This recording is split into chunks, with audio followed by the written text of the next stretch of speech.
Bon, ce matin, un nouveau sujet, un autre territoire. Bienvenue au pays Bamileke. Je me permets aujourd'hui de me présenter devant vous pour vous expliquer tous les contours des sacrifices faits au pays Bamileke. En principe, les gens disent les Bamileke enlèvent les crânes, ils adorent les crânes, ils font tout ceci, mais derrière tout ça, il y a une vraie raison. Il y a une vraie raison. Si nous nous reculons un peu dans les années avant l'arrivée des colons, nous allons comprendre que les Africains connaissaient Dieu avant que les Européens arrivent. Et s'ils ont pu coloniser les Africains, c'est parce qu'ils ont touché le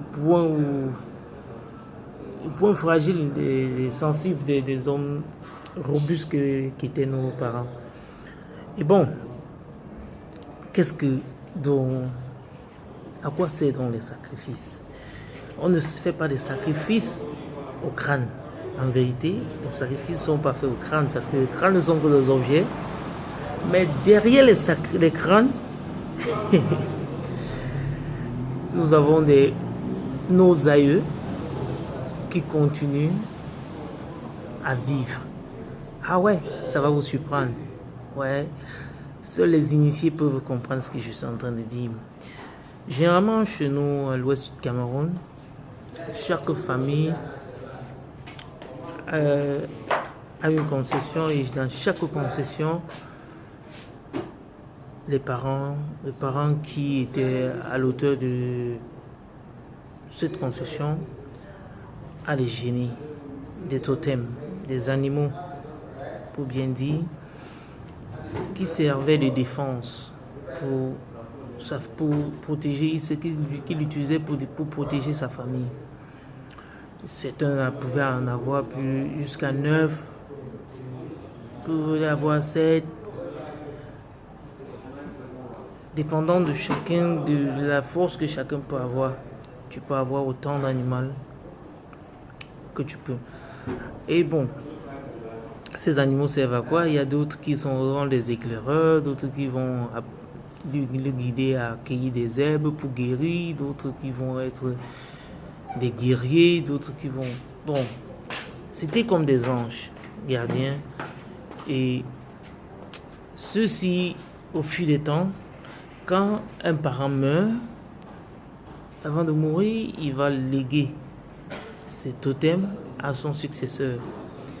Très souvent, le successeur n'a pas la même force que son papa.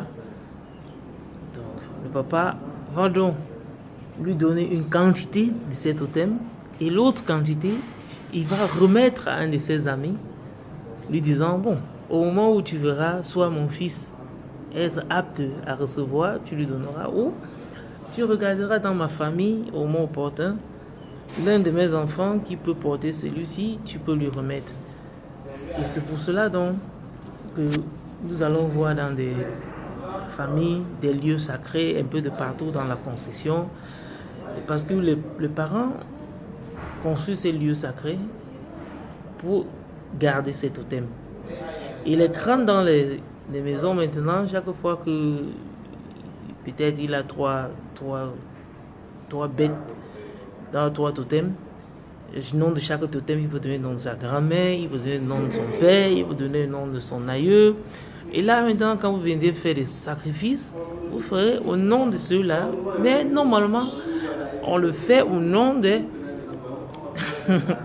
totems qui vivent et qui nous protègent. C'est pour cela que moi, par exemple, je suis ici, à Dubaï. Si j'ai un problème et que je veux que mes aïeux ou que mes ancêtres intercèdent pour moi, je n'ai qu'à les appeler, qu'à invoquer leur nom et directement mes totems vont réagir parce que je continue à les nourrir, je continue à prendre soin d'eux. Donc si vous dites plaît les Africains, n'oubliez pas, c'est une bonne chose d'avoir des totems. Moi, généralement, on m'appelle l'homme des totems. Ouais. Moi, homme des totems. J'étais à la base un chrétien, j'ai dit non, je suis plus là-dessus. C'est foutaise, la Bible. La Bible parle de tout sauf de Dieu. Ouais. Se connaître Dieu, il ne faut pas lire un livre. Hein. Connaître Dieu, il ne faut pas lire le Coran. Sinon, que feront les bouddhistes? Que feront ceux qui sont qui ont d'autres cultures? Dans le monde, on n'a pas que le christianisme et l'islam. Il y a une multitude de religions, mais ces deux sont venus, ils sont devenus des égoïstes et plus même des égocentriques qui ne veulent même pas accepter d'autres religions. Donc faites gaffe, faites attention. Ne négligez pas votre culture, ne négligez pas votre tradition. C'est ça qui nous bâtit. Alors, tu sais là où tu viens, tu sauras là où tu vas. À bon entendeur, salut. Ok. Pour plus d'infos, partagez, aimez, commentez, abonnez-vous à la chaîne pour que je puisse vous donner plus d'infos. Ciao.